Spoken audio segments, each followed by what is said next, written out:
Coulthard coming in. Here they are. These are the two leaders, the race leader and the second place man. It's going to depend on the pit crews who gets out first. And remember, they are not allowed to pass in the pit lane. Yes, out goes Frentzen. Where is Coulthard? Right behind him, and the mechanics scatter. And more importantly, where's Ralph?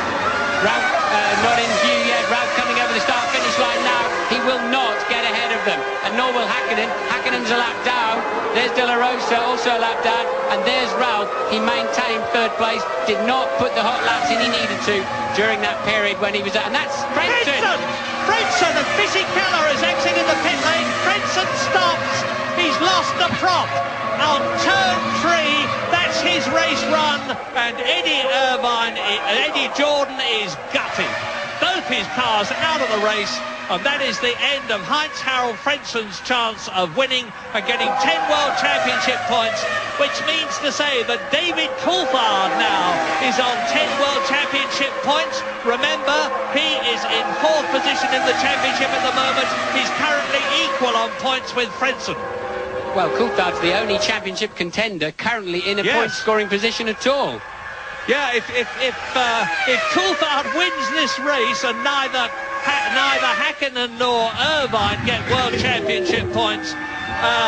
Here we go, look, this is Frentzen, just a mechanical problem, look, comes out of the pits, maybe it's some kind of drivetrain problem, but, you know, the pits are quite greasy. Normally you don't put too much energy in coming out of there on a day like today, but clearly something gone wrong in the transmission.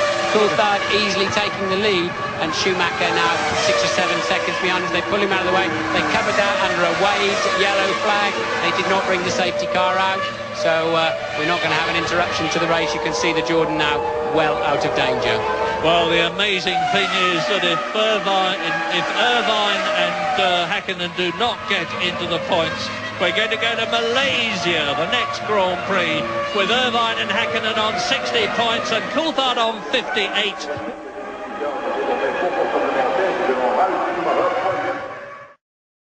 And David Coulthard is easing away from him as Ricardo Zolta leaves gravel all over the track.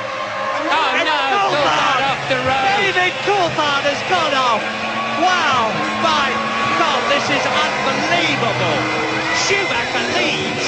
Fisichella is second. Barrichello is third. Johnny Herbert is fourth, and Villeneuve is in 5th position, and Eddie Irvine is in the points. Remember, I said, watch Ralf Schumacher. Well, Ralphie is making my forecast come true as off the circuit plunges Coulthard. Turn 4, he just snatched the brake on the way in, ran wide and just couldn't prevent it. Look, he stalled the engine, and he's only going to nudge the tyres. If the engine was running, he might be able to reverse out of there, but the engine is already gone, and that is David Coulthard's World Championship chance gone in a heartbeat with one error. As we watch this replay of the Benetton and the Ferrari fighting it out, and then it's Fisichella. He stalled it too. He's out of the race. He's out of the race. Schumacher leads. Giancarlo Fisichella retires the Benetton. We don't know what happened to him. I think you'll find he's gone off somewhere. So, well, he's obviously gone off somewhere, but I think you find he's gone off by himself. It doesn't look like a technical problem. He's too far away. He's got to, maybe gets on the throttle too early or whatever. Yeah, look, we saw him go over there earlier on, didn't we? It's the second time he's been across there, except he's got much more of an acute angle. In fact, now he's completely sideways. He's going to go off the road backwards, and I think the engine has already stalled. We will now never know whether that car needed to come in for fuel or not. And Eddie Irvine is in the points because he has moved up a place as the disheartened and understandably so Giancarlo Fisichella leans his head against his arm seeing a race victory again disappear. He lost one. That is Rocco Benetton, the top man of the Benetton team. But meantime, here's the man. Here is Ralf Schumacher with Jarno Trulli now in second position. Johnny Herbert is second, I'm sorry. And off goes Schumacher. I can't keep up with this from there, but I'm a bit concerned as to why the left front is up in the air. He's got a puncture. I think he's got a puncture, right rear puncture. The left front was up in the air. Right rear? Yeah, he's got a right rear puncture. It's clear to see now. And so Ralph has got to, I don't know which corner it was, how far he's got to get back to the pits. It looks quite a long way from home. Johnny Herbert leads the European Grand Prix. Are we going to see a Stewart victory in its third and last year of Grand Prix racing before it becomes a Jaguar?